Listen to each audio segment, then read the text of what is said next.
Good evening, students. இன்னைக்கு நம்ம 8th standard மேத்தமேட்டிக்ஸ்ல லைஃப் மேத்தமேட்டிக்ஸ் 4th லெசன்ல 4.3 அப்படிங்கிற எக்ஸசைஸ் பார்க்க போறோம். ஸோ இது டோட்டலி புதுசு. நம்ம லாஸ்ட் 2 எக்ஸசைஸ் பார்த்ததுக்கும் இதுக்கும் வந்து டிஃப்ரென்ஸ் இருக்கு. ஸோ நம்ம இன்னைக்கான இன்ஃபர்மேஷன் என்னங்கிறத பார்த்துட்டு வந்துட்டு பாடத்துக்குள்ள நம்ம வந்து ரீகேப் பண்ணிட்டு லெசனுக்கு போகலாம். இன்னைக்கு புது டாபிக். ஸோ நம்ம எல்லாரும் ஸ்கூலுக்கு போறோம் இல்லையா? ஸ்கூல்ல தானே போய் எல்லாரும் படிக்கிறோம். ஸோ அந்த ஸ்கூல் அப்படிங்கிற வேர்ட், அந்த அர்த்தம், விளக்கம் என்ன அப்படின்னு தெரியுமா நமக்கு? எதுக்காக நமக்கு வந்து அங்க ஸ்கூல்னு வச்சாங்க பேரு? SEHOOL. அதுக்கு ஏதாவது ஒரு சம் ரீசன் இருக்கும் இல்லையா? So sincere, health, obedient, order, learn. உண்மை, நடத்தை, ஆரோக்கியம், கீழ்ப்படிவு, ஒழுங்கு, கடைசியா தான் அறிவு. ஃபர்ஸ்ட் நம்ம வந்து உண்மையாக இருக்க வேண்டும், நம்மளுடைய நடத்தைகள் சரியானதாக பழகி கொள்ள வேண்டும், ஆரோக்கியமாக இருக்க வேண்டும், பெரியவர்களுக்கும் சிறியவர்களுக்கும் நம்ம வந்து எந்த இடத்துல யாருக்கு ரெஸ்பெக்ட் கொடுக்கோங்கிறத கரெக்டா, கீழ்ப்படிவு, obedient அப்படிங்கிறது கீழ்ப்படிதல், ஆர்டர், ஒழுங்கு அப்படிங்கிறது வந்து நம்ம ஒழுக்கம் விழுப்பம் தரலான், ஒழுக்கம் உயிரினும் ஓம்பப்படும் திருக்குறளிலேயே சொல்லியிருக்காங்க திருவள்ளுவர். சோ இது அறிவுங்கிற ஒரு பாடத்தை கத்துக்கிறதுக்கு முன்னாடி நம்ம இந்த 4 விஷயங்களை கத்துட்டு தான் நம்ம கடைசியா பாடத்தை கத்துக்கிறதுக்கே ஸ்கூலுக்கு போறோம். சோ நம்ம டெய்லியும் போறோம், ஸ்கூல்ல போறோம், பாடம் படிக்கிறோம், எழுதுறோம், இது பண்றோம், திரும்பி வரோம் வீட்டுக்கு அப்படிங்கிறது வந்து நோ யூஸ். ஸோ அங்க போய் ஒரு மனுஷன் வாழ்க்கையில என்னெல்லாம் கத்துக்கிறோம் ஸ்கூல்ல, நம்ம ப்ரீகேஜில இருந்து ஸ்டார்ட் பண்றோம் நம்மளுடைய ஸ்கூல் லைஃப. ப்ரீகேஜில இருந்து 12th ஸ்டாண்டர்ட், அப்புறம் காலேஜ்லயும் உங்களுக்கு இதேதான் வந்து எல்லாமே வந்து சொல்லி தருவாங்க. உண்மையா இருக்கிறது, ஒழுங்கா இருக்கிறது, ஆரோக்கியமா இருக்கிறதுக்கு என்ன பண்ணணும், நம்மளுடைய நடத்தைகள் நன்னடத்தையாக இருக்க வேண்டும், ஒருவருக்கு கீழ்ப்படிதல் என்பது எந்த இடத்தில் எவ்வாறு நடந்து கொள்ள வேண்டும், மற்றும் ஒழுக்கம். இவை அனைத்தையும் கற்றுக்கொண்ட பிறகுதான் கல்வி என்பது கடைசியாக வருகிறது. சோ அப்போ ஃபர்ஸ்ட் என்ன தேவை?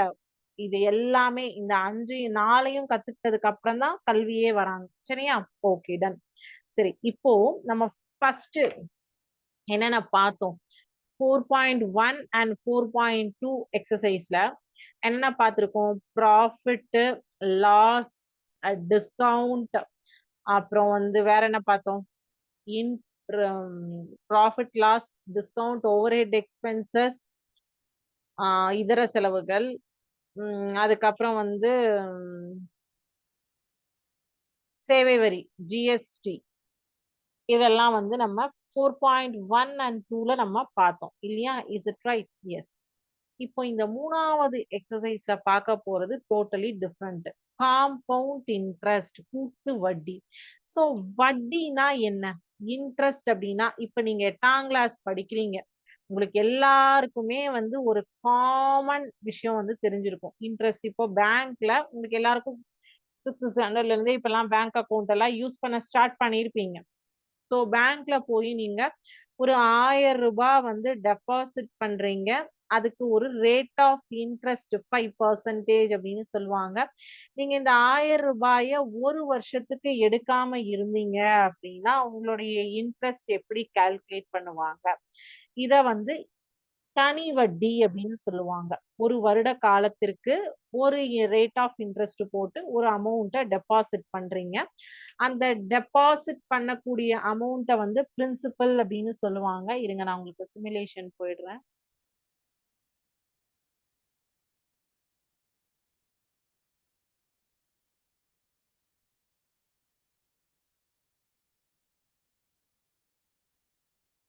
ஸோ இப்ப பாத்தீங்க அப்படின்னா புக்கு தெரியுதா? Compound interest.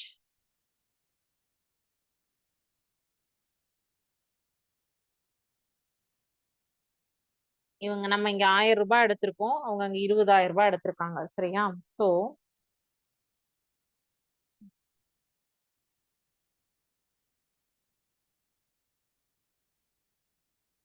Principal, rate of interest, years. ஓகேவா? பிரின்சிபல் வந்து எவ்வளவு எடுத்துக்கிறோம்? 1000 ரூபாய் எடுத்துக்கிறோம். Rate of interest 5%. நான் 1 இயருக்கு டெபாசிட் பண்றேன். ஸோ என்னென்ன பண்ணுவோம்னு பாத்தீங்கன்னா, பிரின்சிபல் அப்படிங்கிறது வந்து அசல் அப்படின்னு சொல்லுவோம். தமிழ்ல என்ன சொல்லுவோம்? அசல். அதாவது நம்ம பேங்க்ல டெபாசிட் பண்ணக்கூடிய தொகையை அசல் தொகை அப்படின்னு சொல்லுவோம். ஓகேவா? அசல் அப்படின்னு. ரேட் ஆஃப் இன்ட்ரெஸ்ட் அப்படிங்கிறது வந்து வட்டி விகிதம் அப்படின்னு சொல்லுவோம். என்ன சொல்லுவோம்? வட்டி விகிதம். டைம் அப்படிங்கிறத வந்து காலம் அப்படின்னு தமிழ்ல சொல்லுவோம். வட்டி விகிதம், வட்டி வீதம், நாட் விகிதம், வட்டி வீதம், காலம், அசல் தொகை, அசல். ஓகேவா? சரி. இப்போ நம்ம வந்து இப்போ ஒரு அக்கவுண்ட் ஓபன் பண்றோம். 1000 ரூபாய் நம்ம அக்கவுண்ட்ல போடுறோம். ஒரு வருட காலத்திற்கு 1 இயருக்கு நான் அந்த அமௌண்ட்டை வெளியில எடுக்க மாட்டேன். அதுக்கு எனக்கு 5% இன்ட்ரெஸ்ட் குடுக்கறதா பேங்க்காரங்க சொல்றாங்க. சரி.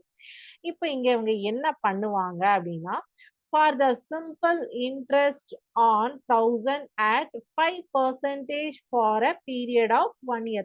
1000 ரூபாயை 5% வட்டிக்கு ஒரு வருட காலம் நான் பேங்க்ல அந்த பணத்தை அப்படியே போட்டு வைக்கிறேன். நான் மறந்துடுறேன் அந்த பேங்க்ல போட்டிருக்கேன் அப்படிங்கிறதுவே.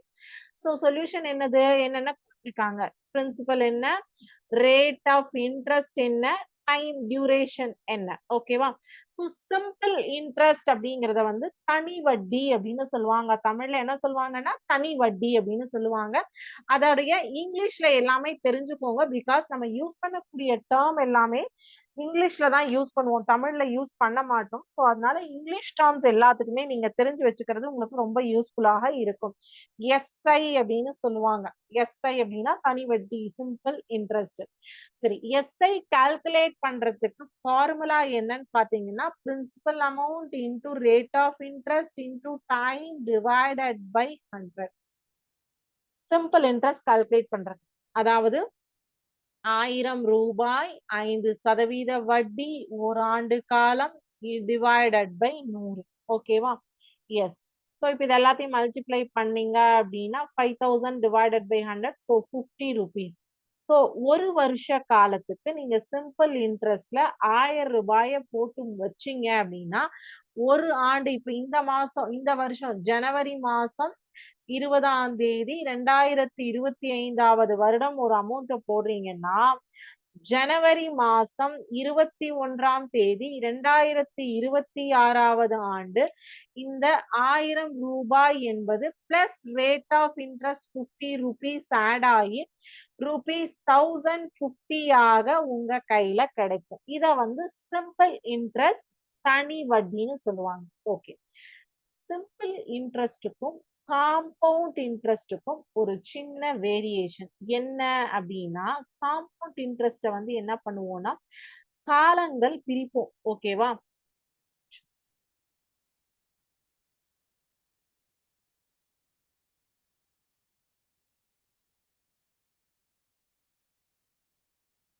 காம்பவுண்ட் இன்ட்ரெஸ்ட்ல வந்து பாத்தீங்கன்னா உங்களுக்கு என்ன பண்ணுவோம்னா, இப்ப சிம்பிள் இன்ட்ரெஸ்ட்ல நீங்க ஓராண்டு காலம், ஈராண்டு காலம், 3 ஆண்டு காலம் அப்படின்னு மொத்தமா இப்ப இதே இத வந்து பாத்தீங்கன்னா நான் ஒரு ஒரு போர்ட்ல ஒரு கணக்கு ஒர்க் அவுட் பண்றேன் பாருங்க. சிம்பிளா சிம்பிள் இன்ட்ரெஸ்ட்டுக்கும் காம்பவுண்ட் இன்ட்ரெஸ்ட்டுக்கும் ஒரு சின்ன வித்தியாசம் உங்களுக்கு சொல்லி தரேன்.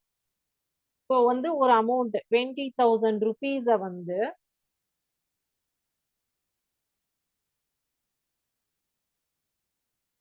ரூபாய் 20,000 சரியா? 20,000 ஓகேவா? 20,000 4 வருஷத்துக்கு 4 இயர்ஸ்க்கு ஒய்ஆர் அப்படின்னா இயர்ஸ்க்கு 10% பர் ஆனம் இன்ட்ரெஸ்ட்ல வந்து நம்ம பேங்க்ல டெபாசிட் பண்றோம். இத காம்பவுண்ட் இன்ட்ரெஸ்டா பண்ணினா என்ன டிஃபரன்ஸ்? சிம்பிள் இன்ட்ரெஸ்டா பண்ணினா என்ன டிஃபரன்ஸ்? சிம்பிள் இன்ட்ரெஸ்ட நம்ம என்ன பண்றோம்? சிமுலேஷன்ல போட்டு காட்டுறேன். காம்பவுண்ட் இன்ட்ரெஸ்டையும் நான் சிமுலேஷன்லயே போடுறேன். பட் உங்களுடைய அண்டர்ஸ்டாண்டிங் பர்பஸ் ஒரு தடவை காம்பவுண்ட் இன்ட்ரெஸ்ட் நான் ஒர்க் அவுட் பண்றேன். சரியா? 4 வருஷத்துக்கு போடுறோம். ஆனா 4 வருஷத்துக்கு போடும்போது நான் இந்த அமௌண்ட்டை என்ன சொல்லிடுறேன்னா காம்பவுண்ட் இன்ட்ரெஸ்ட்ல ஒரு வருஷம் முடிவுலயும் இன்ட்ரெஸ்ட் வந்து ஜெனரேட் காம்பவுண்ட் இன்ட்ரெஸ்ட்னா நம்மளுடைய லாக்கிங் பீரியட் செலக்ட் பண்ணுவோம். 6 மாதத்திற்கு ஒரு முறை, 4 மாதத்திற்கு ஒரு முறை, ஆண்டுக்கு ஒரு முறை அப்படின்னு சொல்லிட்டு லாக்கிங் பீரியட் செலக்ட் பண்ணணும். காம்பவுண்ட் இன்ட்ரெஸ்ட் ஆண்டுக்கு ஒரு முறை அப்படின்னு போட்டுறேன். சோ இப்ப எனக்கு வந்து அசல் வந்து principal of first year equal to 20,000 சரிங்களா? 20,000 rupees 20,000. ஸோ இப்போ இன்ட்ரெஸ்ட் ஃபார் ஃபர்ஸ்ட் இயர் என்ன அப்படின்னு பாத்தீங்கன்னா இன்ட்ரெஸ்ட் ஐ ஓகேவா 20,000 இன்டூ 10 இன்டூ 1/100 சிம்பிள் இன்ட்ரெஸ்டோட அதே ஃபார்முலா தான், எந்த மாற்றமும் கிடையாது. சரியா? இப்ப இங்க என்னாச்சு 0 கட் ஆயிடும் 0 கட் ஆயிடும் 2000 இன்டூ 1 2000. ஸோ ஃபர்ஸ்ட் இயரோடைய இன்ட்ரெஸ்ட் வந்து எனக்கு எங்கேயாவது ருபீஸ மறந்துடாதீங்க, அப்புறம் மார்க் மொத்தமா 0 போட்டுடுவாங்க 2000. ஓகே போட்டுக்கோங்க. ஃபர்ஸ்ட் இயருக்கு 2000 கிடைச்சுதாப்பா? ஓகே இப்ப என்ன பண்றோம்னா அமௌண்ட் அட் த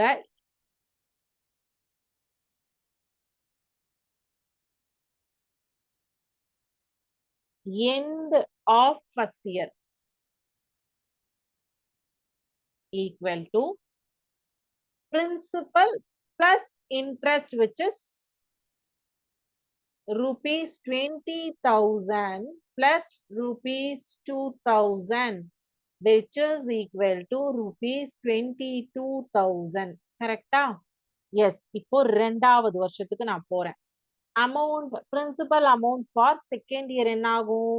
rupees 22,000 ஆகும். கரெக்டா? இப்போ ஃபர்ஸ்ட் இயர் முடிச்சு செகண்ட் இயருக்கு வந்து எனக்கு என்ன ஆகும்? என்னுடைய பிரின்சிபல் 22,000 மாறும். அப்ப இங்க என்ன ஆகும்? அப்படியே இன்ட்ரெஸ்ட் 22,000க்கு நீங்க கால்குலேட் பண்ணுவீங்க. 22,000 into 10 into 1 divided by 100 0 cancel ஆயிடும். 2,200 ரூபாய் கிடைக்கும் இரண்டாவது ஆண்டு முடிவுல. அப்ப எனக்கு இரண்டாவது ஆண்டு முடிவில் என்னுடைய முதிர்வு தொகை என்னவாக இருக்கும்? 22,000 2,200 அப்படிங்கும்போது 24,200 ரூபாயாக முதிர்வு தொகை வரும். மூன்றாவது ஆண்டு முடிவில் இது என்ன ஆகும்னா 2,420 ஆட் ஆகும் போது 26,620 ரூபாயாக ஆட் ஆகும். நான்காவது வருடம் 26,662 வந்து ஆட் ஆகும். அந்த 26,620 கூட 2,662 ஏன்னா 10% தானே ஆட் ஆகும்போது 29,282 வந்து எனக்கு கையில காம்பவுண்ட் இன்ட்ரெஸ்ட்ல நிற்கும். சரியா? காம்பவுண்ட் இன்ட்ரெஸ்ட் எவ்வளவு நிற்கும்? 29,282. ஸோ அப்போ எனக்கு என்னாச்சு? Amount end of the fourth year 29,282. என்னோட பிரின்சிபல் நான் எவ்வளவு போட்டிருந்தேன்? 29,282 மைனஸ் 20 போட்டீங்க அப்படின்னா 9,282 ருபீஸ் வந்து எனக்கு காம்பவுண்ட் இன்ட்ரெஸ்ட்ல ப்ராஃபிட்டா என்ன கிடைச்சிருக்கு? காம்பவுண்ட் இன்ட்ரெஸ்ட்ல இன்ட்ரெஸ்டா 9,282 கிடைச்சிருக்கு இல்லையா? கரெக்டா? காம்பவுண்ட் இன்ட்ரெஸ்ட்ல இதே விஷயத்த நான் சிம்பிள் இன்ட்ரெஸ்ட்ல உங்களுக்கு சிமுலேஷன்ல போட்டு பார்த்தேன்.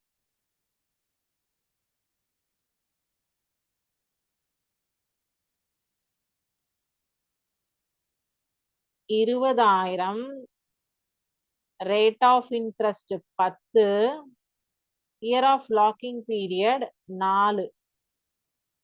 சோ 6,000 ரூபாய். சரி 20,000க்கு 15,000 போட்டேனா? ஓகே 15 வரைக்கும் தான் எடுத்துக்குது. இருங்க கால்குலேட்டருக்கு போயிடலாம். Locking period 4, rate of interest 10. So அப்போ எனக்கு எவ்வளோ ரேட் இது வருதுன்னு பாருங்க. ரேட் ஆஃப் இன்ட்ரெஸ்ட் வந்து இது ருபீஸ்ல எடுக்குது. ஒரு உங்களுக்கு அது வந்து பர்சன்டேஜ்ல எடுக்கல, அமௌண்ட் வந்து ருபீஸ்ல எடுக்குது. ஸோ நம்ம இப்ப பாக்குறது பர்சன்டேஜ் கால்குலேஷன். ஓகேங்களா? Rate of interest 10%, time locking period வந்து 4 இயர்ஸ். Okay yes. இப்ப பாருங்க இதுல கரெக்டா காட்டுது. அதாவது principal amount into rate of interest divided by into time divided by 100. இங்க ஏன் வந்து இயர் மந்த் டேன்னு கொடுத்துருக்காங்கன்னா நீங்க லாக்கிங் பீரியடை வந்து இயர்ஸ்லயும் கொடுக்கலாம். ஸோ 4 இயர்ஸ் 6 months 12 days அப்படின்னும் கொடுக்கலாம். அதனாலதான் இயர்ஸ், மந்த், டே எல்லா ஆப்ஷனும் கொடுத்திருக்காங்க. மந்த் இப்ப நீங்க இயர்ல கொடுக்குறீங்க அப்படின்னா டிவைடட் பைல எதுவுமே வராது. இங்க ஃபார்முலா பார்த்துக்கோங்க. ஏன்னா இது உங்க புக்ல கூட இருக்காது. உங்களோட புக்ல எல்லாமே இயர்லி கால்குலேஷன்ல தான் கொடுத்திருப்பாங்க. ஹாஃப் இயர்லி, குவார்டர்லி கால்குலேஷன்ஸ்க்கு கொடுத்திருக்க மாட்டாங்க. பட் டேஸ் கால்குலேஷன் கூட நம்ம சிமுலேஷன்ல இருக்கு, பார்த்துக்கோங்க. So principal amount into rate of interest 10% divided by 100 4 வருடத்திற்கு. ஸோ சைபர் சைபர் கேன்சல் ஆயிடும். இங்க ஒரு 2 சைபர் கட் பண்ணிக்கோங்க. அப்ப இங்க வந்து 200 200 இன்டூ 4 800 10 8000. ஸோ காம்பவுண்ட் இன்ட்ரெஸ்ட்ல உங்களுக்கு போர்ட்ல என்ன பாத்தீங்க? 9282 ரூபா வந்தது.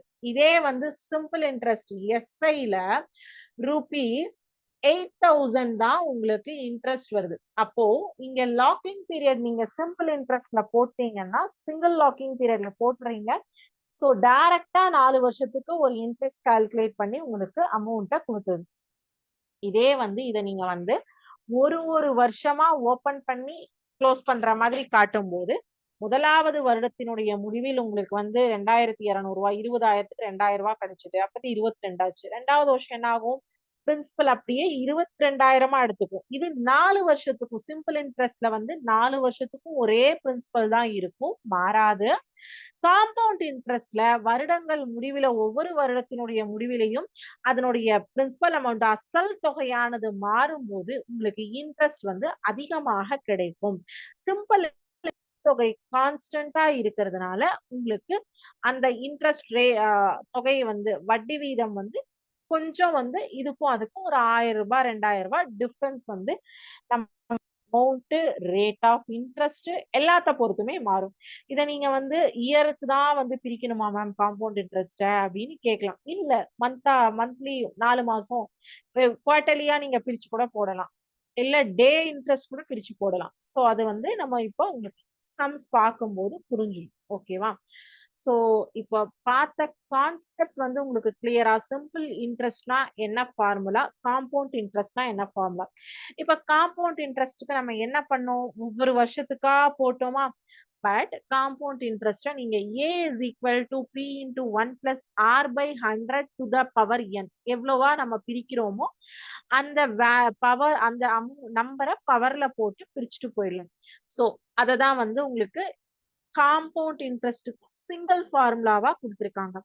சோ சிம்பிள் இன்ட்ரெஸ்டோட ஃபார்முலாவே தான், பட் அதுக்கு பவர் வேல்யூ நம்ம எடுத்துட்டு போயிடுவோம். ஓகேவா? So when the interest is compounded annually, we have a is equal to p into 1 plus r by 100 to the power n. Where a is the amount, p is the principal, r is the rate of interest. அது நமக்கு இப்ப தெரியும்.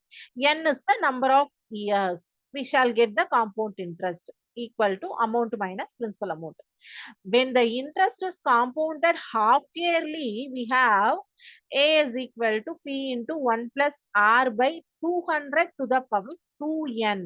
half yearly இருந்ததுன்னா 12 பாதி 6. அப்போ அது வந்து 200 to the power 2n ஆயிடும். குவார்டர்லியா இருந்ததுன்னா 400 1 by 100 to the power 4 to the power n அப்படின்னு ஆயிடும். சோ அப்ப நம்மளுடைய இன்ட்ரெஸ்ட் எப்படி பிரிக்கிறோமோ அதற்கு ஏத்த மாதிரி நமக்கு இந்த ஃபிரிக்ஷன் மாறும். ஓகேவா?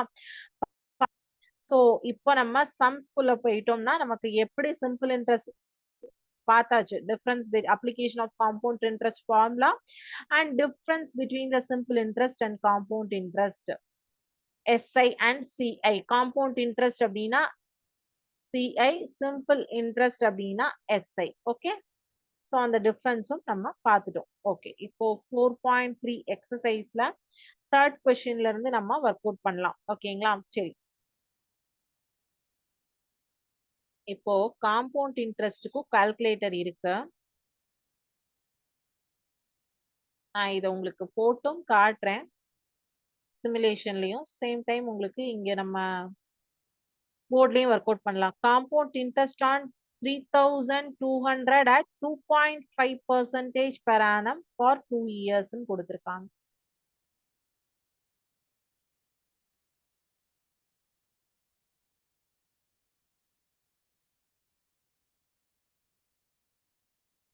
இது ஹாஃப் இயர்லி கால்குலேஷன் எடுத்துக்கும் 2 இயர்ஸ்க்கு இல்லையா 0 மந்த்ஸ்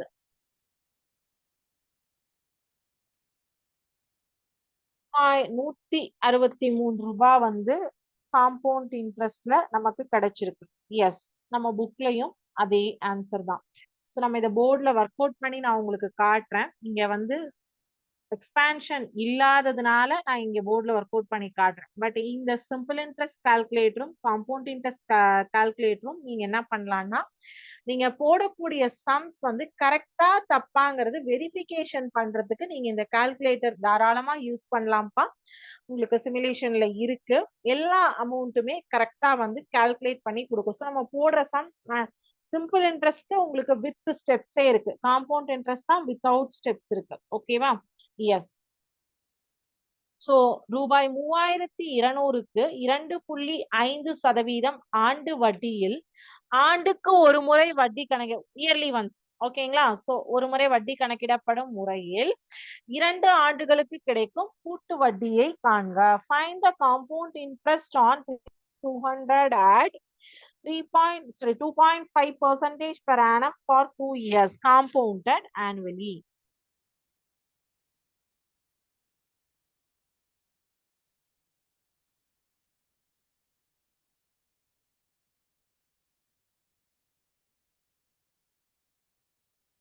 ஓகேவா?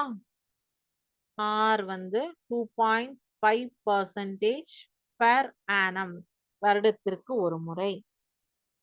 n is equal to 2 years. Amount A is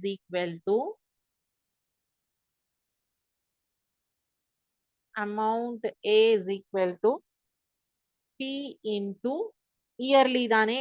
so 1 plus R by 100 தான் பவர் n. சரிங்களா? ஓகே. சோ பிரின்சிபல் என்ன? இப்ப இந்த இடத்துல எல்லாம் நீங்க ருபீஸ் சிம்பிள் யூஸ் பண்ண வேண்டாம்.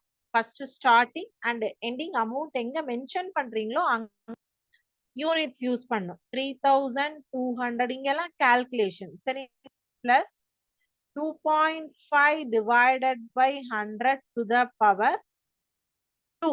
n வந்து 2 இல்லையா?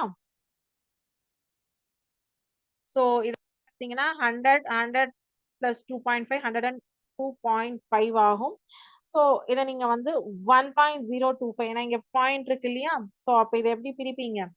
3200 divided by 100 ஆல பண்ணும்போது 1.025 to the power 2. so 1.025 into 1.025 போட்டீங்கன்னா 3200 into 1.050625 அப்படின்னு வரும். 25 into 25 625 50625 இன்னும் ஈஸியா சொல்லணும்னா into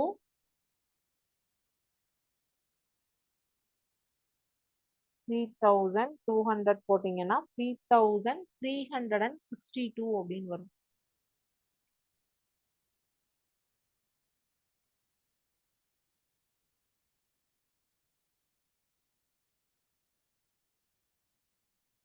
So compound interest CI is equal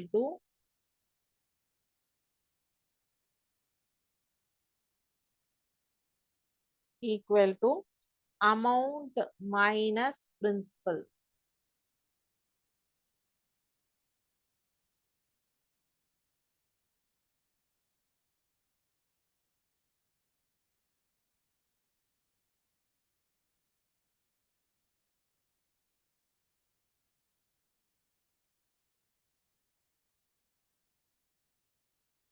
தமிழ்ல சொல்றேன் எழுதிக்கோங்க.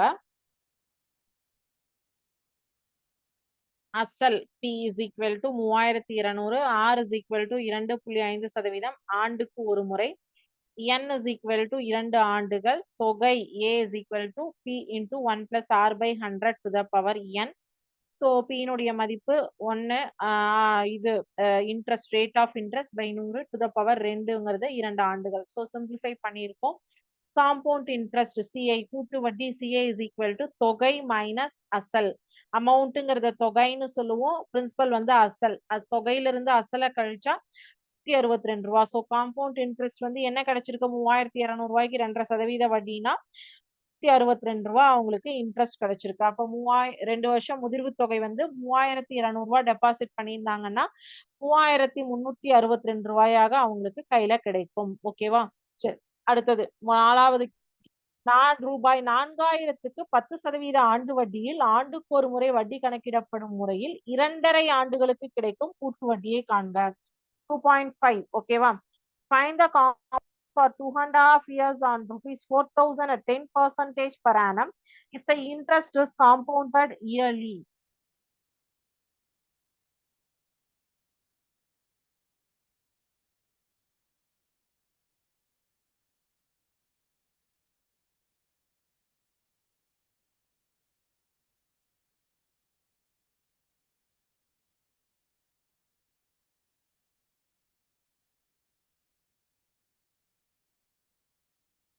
பிரின்சிபல் அப்படின்னா அசல் பிரின்சிபல் அமௌண்ட்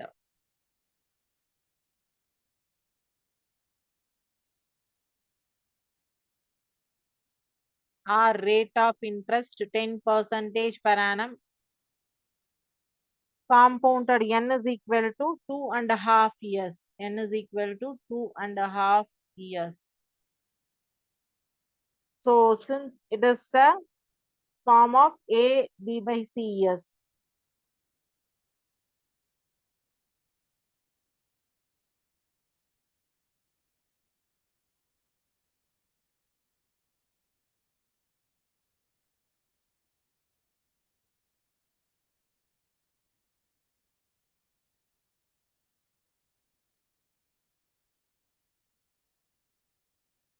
Yearly தானே?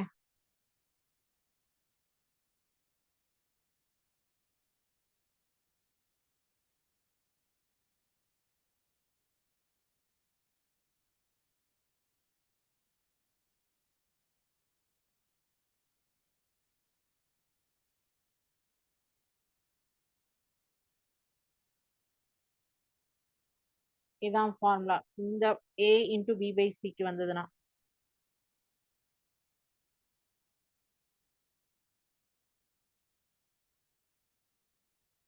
இது normal. A B by C ஃபார்மேட்டுக்கு ஒரு இந்த அரை வருடம் இருக்கு இல்லையா அதுக்கு.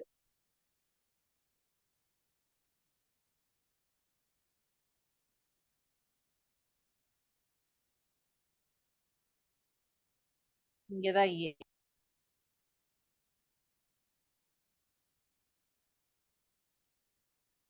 இது LCM எடுத்திருக்கேன். 2 5 10 அப்போ 100 plus 5 105. 105 by 100 to the power 1. Okay. So 4000 into 110 by 100 to the power 2. 110 by 100. ஓகேவா? 110 by 100 போட்டீங்கன்னா 1.1. 1.1 into 1.1 to the power 2 இருக்கா? ஸோ அதனால அது 2 டைம். அடுத்தது வந்து 105 by 100 வந்து 1.05. இது ஒரு டைம் தான், பவர் 1 தான். ஸோ இதை எல்லாத்தையும் பெருக்குனீங்கன்னா rupees 5082. So therefore CI compound interest is equal to amount minus principal.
ஈஸியா உங்களுக்கு கான்செப்ட் உங்களுக்கு புரிஞ்சிருக்கும்னு நினைக்கிறேன்.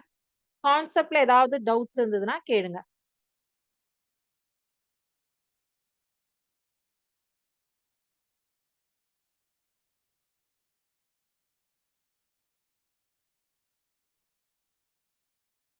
டவுட்ஸ் எதுவும் இல்ல அப்படின்னா, இதோட இன்னைக்கு கிளாஸ் கம்ப்ளீட் பண்ணிக்கலாம். நெக்ஸ்ட் கிளாஸ்ல கன்டினியூட்டி பார்க்கலாம். சரிங்களா? Thank you students. வாழ்க பாரதம்!